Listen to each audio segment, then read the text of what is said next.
offseason been for you? It was obviously a lot less active than it was last year. Yeah, I mean, it felt like a short off season. It's busy in the fact that we're looking at targets and trying to focus on that, and Champions League's going to come quickly. But I do have to say, the one thing I love about being at this club is that between media and the fans, I'm always getting suggestion for players we should sign.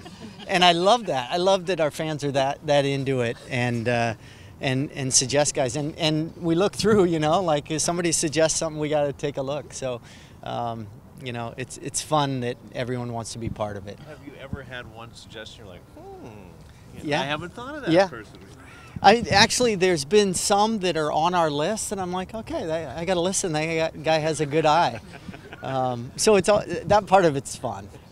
Chris, is that what you enjoyed the most? Seems to be that you travel the world, you go to see many games. Is the scouting, what is the part that you enjoyed the most?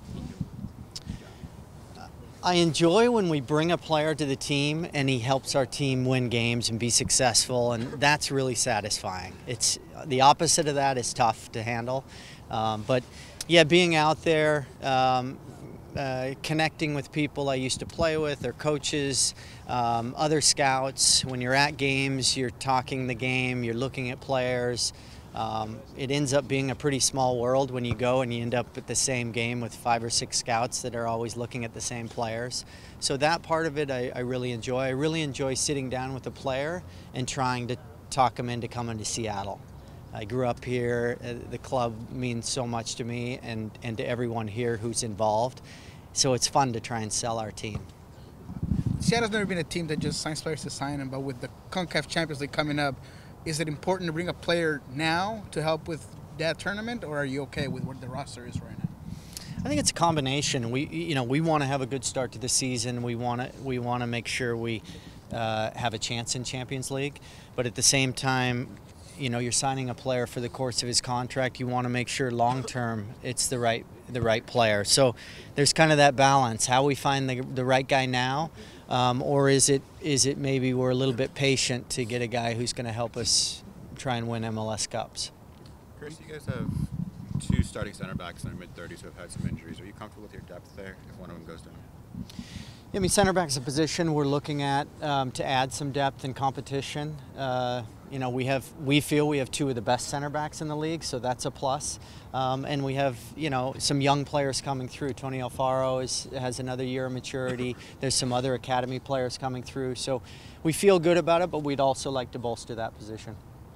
Obviously not your team, but when you see a signing like an Ezequiel Barco, what does that do for what you think A, what do you think of it, and B, does it change your kind of perspective on what kind of players are possible to bring to MLS?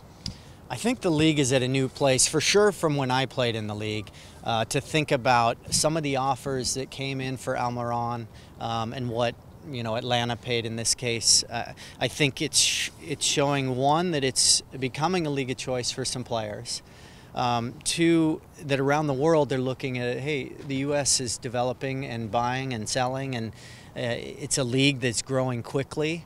That's what I hear when I'm out scouting, and people are very interested in what's going on here. So it's exciting that we're getting that type of player, and I think that's going to help the quality of every team.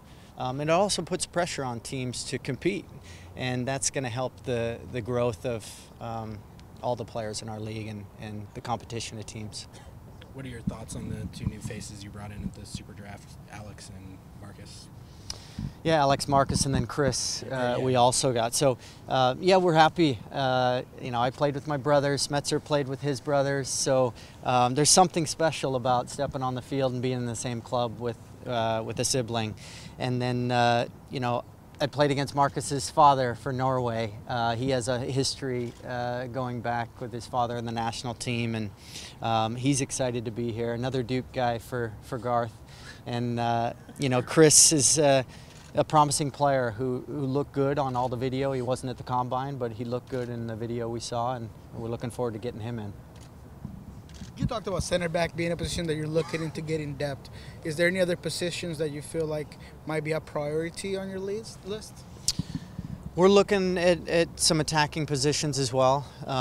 You know, the competition there is really high right now, but I think with the new influx of TAM money, it's going to change. It's going to change rosters throughout the league. It's going to change our roster, and it's going to make the competition even greater for every position. So I think the training every day, guys are going to be fighting to get into the 18 every week and to stay in the starting lineup. So it's a good thing. No player wants to sit out and not be part of the action every week, but that's motivation to get in there.